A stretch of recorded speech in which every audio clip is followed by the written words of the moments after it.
Fala, galera. Isso aqui é para um abraço pro professor Guilherme. Alguém fala para ele assim: ah, Marcelo mandou um abraço, ó. Guilherme, isso aqui é Flamengo, rapaz. Pessoal, esse vídeo é tão somente para os meus alunos de 9º ano de História, tá certo? Se você não é meu aluno, sinto muito, você não vai entender nada. Pessoal, gostaria de lembrar com vocês os pontos importantes de imperialismo que você precisa lembrar para a nossa prova. Vai estudar, rapaz. Se alguém te perguntar o que está fazendo agora, estou assistindo um vídeo de revisão do meu professor, mas logo depois eu vou estudar. Vamos lá, galera. O que você tem que entender de imperialismo? Primeira coisa é lembrar da primeira Revolução Industrial. Entender que a primeira Revolução Industrial é exclusivamente na Inglaterra. E é lá que começa. Ou seja, a Inglaterra está um passo à frente de todo mundo. Entretanto, nós temos a segunda fase da Revolução Industrial, que se caracteriza justamente pelo quê? A produção, a aceleração da produção nos outros estados, nos países europeus também, assim como nos Estados Unidos e no Japão. Então, lembra, todo mundo começa a produzir muito e precisa vender? Eu ouvi muito. Só que tem um grande problema. Eu quero vender muito e você também quer vender muito. E aí? Haverá então uma disputa. Lembre-se, duas palavras mágicas. Precisamos de mercado do consumidor e fornecimento de matéria-prima. Então, essas nações europeias começam a ter uma grande disputa por essas áreas de influência. Cabe lembrar também que a relação deles era muito complexa. Eles não tinham um acordo diplomático no sentido de negociações econômicas, e tão somente já começava uma disputa. Visualiza, já está sendo uma faísca. E lembra que a guerra, a gente falou em sala de aula, que é uma raiva que vai acumulando, acumulando, acumulando e acumulando. E aí o que acontece? O continente africano e o continente asiático são disputados. E aí começa a ter uma grande disputa. Quem vai ficar com a melhor parte? Lembra? A pizza. Quem chega por último come borda. E ninguém quer borda. E o que vai acontecer? Que alguns estados não vão aceitar as terras que ficaram por conta. A Alemanha, por exemplo, que tardiamente se industrializou, começava a concorrer com a Inglaterra. Isso foi gerando um certo desconforto. Cabe destacar ainda a região de Alsácia e Lorena, que era a disputa entre França e Alemanha, da Guerra Franco-Prussiana, que os alemães tomaram da França, um território rico em minério de ferro e carvão. Também cabe destacar o período da paz armada, que as nações começam a produzir armas, né? Ou seja, se preparar belicamente. As alianças da Tríplice Entente e Tríplice Aliança, né? Que vão formar aí os blocos, né?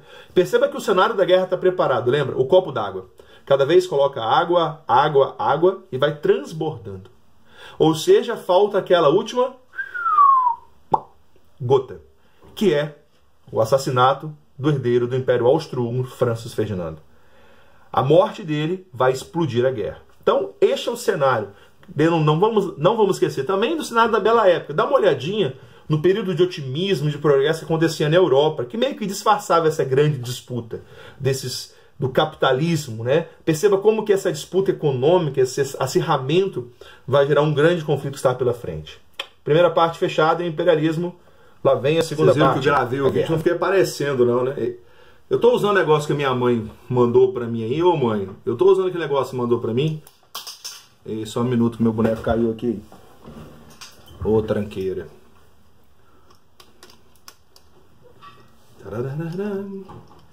Eu tô usando que minha mãe deu um negócio, eu não sei muito bem colocar não. Mas olha pelo lado bom, olha quem veio nos falar da Primeira Guerra Mundial.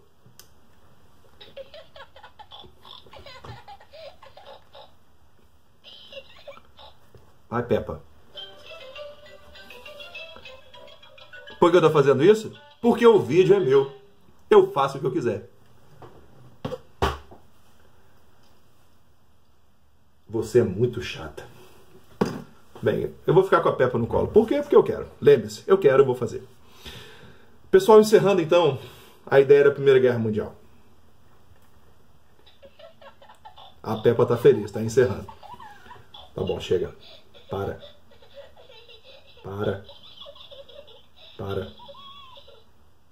Obrigado. Então, quando eu falei de imperialismo, eu falei um pouco das causas, né? Você entendeu o contexto e as causas que vai explodir a guerra. A guerra explode. A primeira parte da guerra é o movimento, né? Nós chamamos de guerra de movimento. Nós temos a Alemanha tentando investir rapidamente para conquistar a França, no caso Paris. Só que na Batalha de Marne os franceses contra-atacam e vão impedir o avanço alemão. Então, nós temos esse primeiro movimento, né, a primeira parte, mas no segundo momento nós temos a guerra de trincheiras, que é uma guerra parada. Um ponto importante.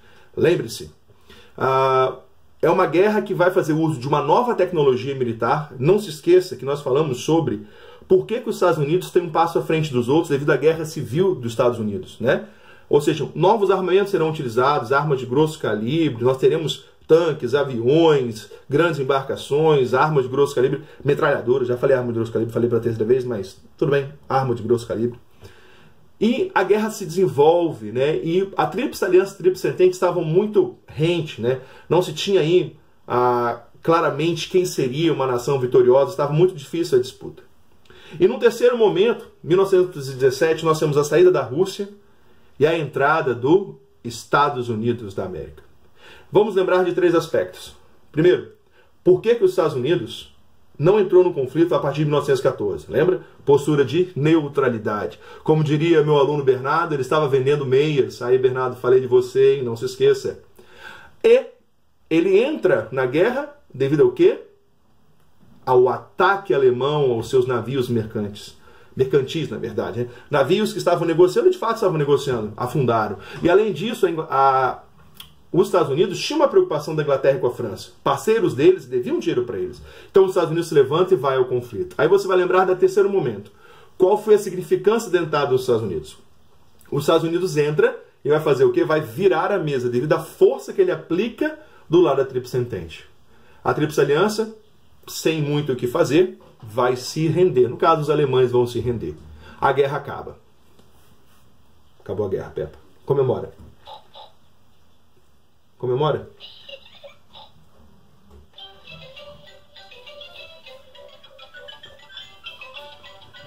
A guerra acabou, Peppa. 10 milhões de mortos. Não é muito legal isso.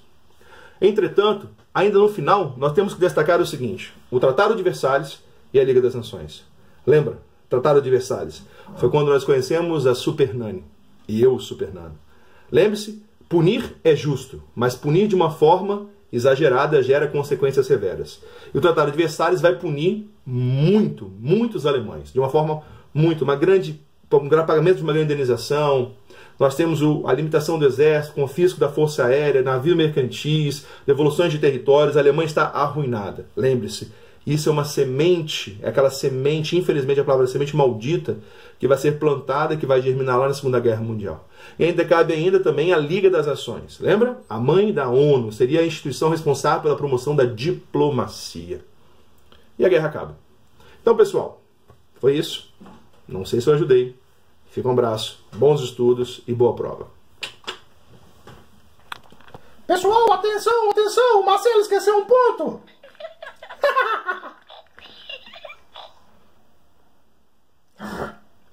Você vai voar. Sabe voar, Peppa? Voa. Uhul!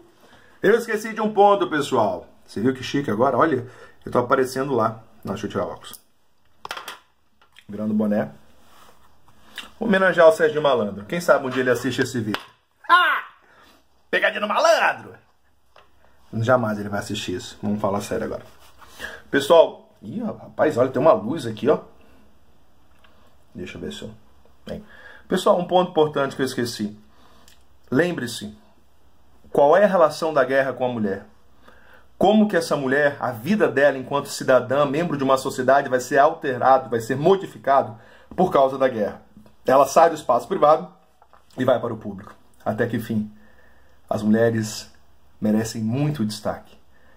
O que seriam dos homens sem as mulheres? Um beijo para todas as mamães. Fica aqui um abraço para minha mãe e para minha esposa, que é mãe da minha filha. Um beijão, pessoal. Tchau. Eu tô olhando para cá e esqueci de olhar para cá. Tchau.